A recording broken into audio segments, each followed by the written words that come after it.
kind of the topic of conversation around baseball today about those unwritten rules. What's your opinion in a game like that where seemingly it may be out of hand, even though there's some time left, to swing on a 3-0 count? There's a lot of layers. I think that everything, I think that I came up in a day and age where unwritten rules were sort of abided to, and were kind of universally accepted. I think that things are changing, and some good, some not so good. I recall a game the other night, a few nights ago, where I gave Mookie the take sign on a 3-0 count. We were beating the team up, I think it was San Diego, and he ended up hitting a 3-1 pitch for a homer the next pitch. But nowadays, and as I kind of looked into last night and heard a lot of back and forth, you see both sides. So there's a lot of gray. I do think that teams score 5 runs a night. We did it twice last night, where it just changes the landscape, the dynamic of how you use your pen. If you don't add on and tack on. So I see it both ways. I think for me personally, I've flipped a little bit more about just playing to win the game and keep playing. And, teams that are trailing, they're not stop trying to score runs. And so I learned a little bit more, and I might have changed kind of way I see things from last night's incident. Thank you. With Gonsolin today, what would you like to see him do to kind of take his game to the next level, if that's even possible? I think it's just more innings pitched, more repetitions facing major league hitters. His last turn was really good. The split change was on point. The fastball location was great. So I think he just got to continue to mix and match. And this is a different ball club. Swung the bats really well yesterday. There's not a lot of familiarity on both sides. So just continue to execute pitches. Thanks for your time, Dave. Yep, you got it, Alana.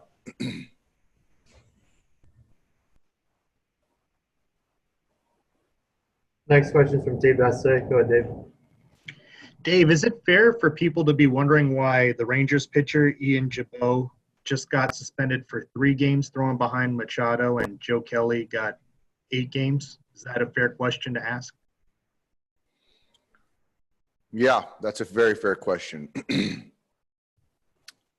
Yeah, that's a very fair question. And I didn't realize, I know that when the commissioner's office deems that a pitcher is throwing intentionally at a player, there's an ejection. If there's not an ejection, they can look back and impose a suspension. But I do believe that should be dealt with in the same capacity, and clearly it wasn't. So I just learned that from you. So that doesn't make sense to me. How is Joe Kelly doing? How's his shoulder feeling? Joe's doing okay. He played catch yesterday. I think he's off today, and it's kind of then we'll gradually progress him.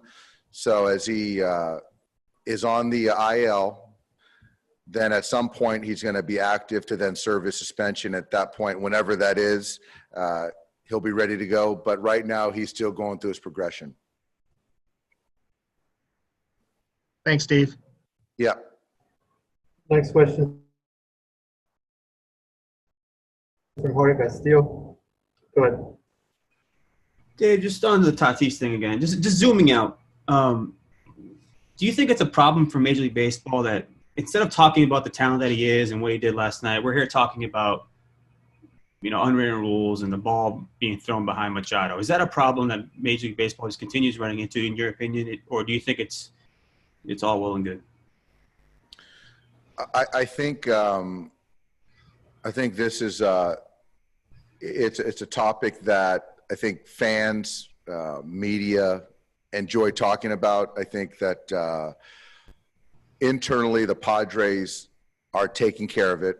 I think that Manny's response as far as understanding why the ball was thrown behind him, Hosmer telling the Texas bench that we'll take care of it. Tatis is a tremendous talent. I don't think that's lost on anyone. There's a lot of layers, Jorge.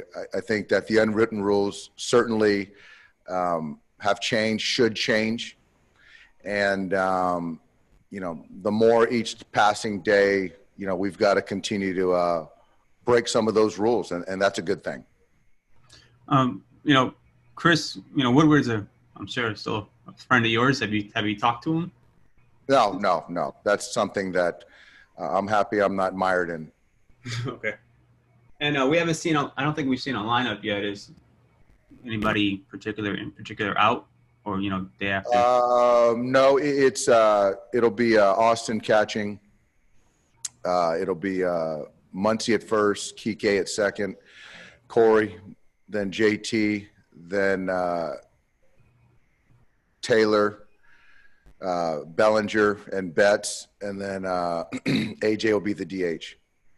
I'm just wondering with Turner, he had a DH day and then he got a day off. I know he's been back in there. Are you being maybe extra careful with him this year just to make sure he's ready for October? No, I think that just looking at 17 days in a row and trying to figure out how to maximize his field time the most, the DH day in the middle of, I think it was, 6 or 7 games in a row, to get a DH day to get him off his legs, to then follow up the day after night to get him off, to then now run him out for the next 5 games, I think just makes sense. Okay, thank you. Yep. Next question from Ken Gurnick. Go ahead, Ken.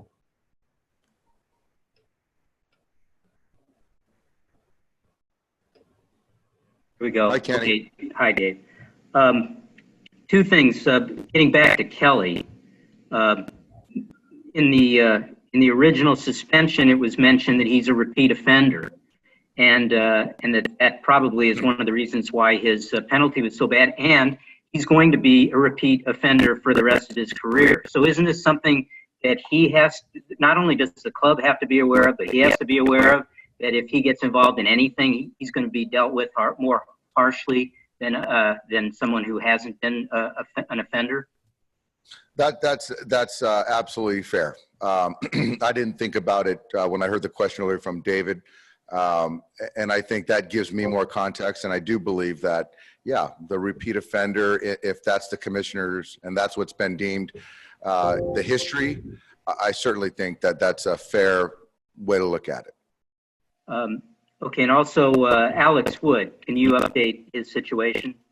Yeah, Alex is going to throw a 3-inning simulation here at about 1:15, 1:30, and I expect it to go well. And after that, he would, a couple days later after that, Thursday, Friday, he'll throw a pen, and hopefully it comes out of that. Then we'll figure out when to do a 4-inning situation with Alex. Thank you. Yes.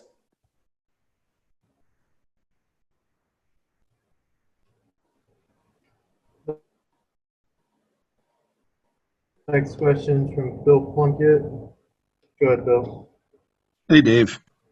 We Hi, talked Bill. to Cabert Ruiz this morning, and he told us about his experience going through COVID-19. With the handful of guys that you have who went through that, do you see any physical limitations, any problems that they've had as a result? No, I don't. I have heard from, like we all have from other sports where it might be a little bit more physically demanding, I think, as far as not having the intermittent work like baseball players do. But I haven't, I think that I haven't really dug into any particular pitcher, which you could probably kind of look at the workload and what it takes as far as physical tax on your body, how they're dealing with it. But for me personally, for our guys, I haven't really noticed. With Ruiz, what have you seen him as far as his development the last year or so? What strides has he made? What pieces still need to be put in place? I think for me, the biggest stride that he's made is in the left-handed batter's box. And nothing more evident than the swing he put on his first major league hit, home run. Fastball, pulls his hands in, elevates the baseball to the pull side and backspun it, where I think that, as he was coming up, the bat to ball was always good, but there was a top spin that was coming around the ball and putting the ball on the ground to the pull side. So that's something that PD and Cabert have really kind of tackled and really shown great strides. I think that from the right side needs to continue to clean up his path to the baseball. And also I think the catching, just the receiving, for a young player, certainly advanced, but the receiving, just the relationship with the pitchers needs to continue to improve. Thanks, Dave. Yep. We got time for one more. Go ahead, Ron. Hey, Dave. Adam Cleric had a pretty nice showing his last time out. I know when he went to the alternate site, you had talked about him working on his arm slot and having to face both lefties and righties. And I'm curious what reports you got back from that and then what you saw from him kind of yesterday with that work. I thought Adam came up big for us like he has many times over in the past. When he did go to the secondary side, we did want him to stay from under versus left versus right. And I do think that, there were some counts yesterday that he got behind, found a way to get himself back in the count. But the consistency of the throw was there. And that's what we were looking for. And then sometimes I think that in summer camp, it bled into the left-handed hitter as he was trying to attack the right-handed hitter from above, then to drop back down. So Adam is a special teammate, player, person. Just the buy-in is there. He's got a great head. And like I said, he's just come up big for us time and time again.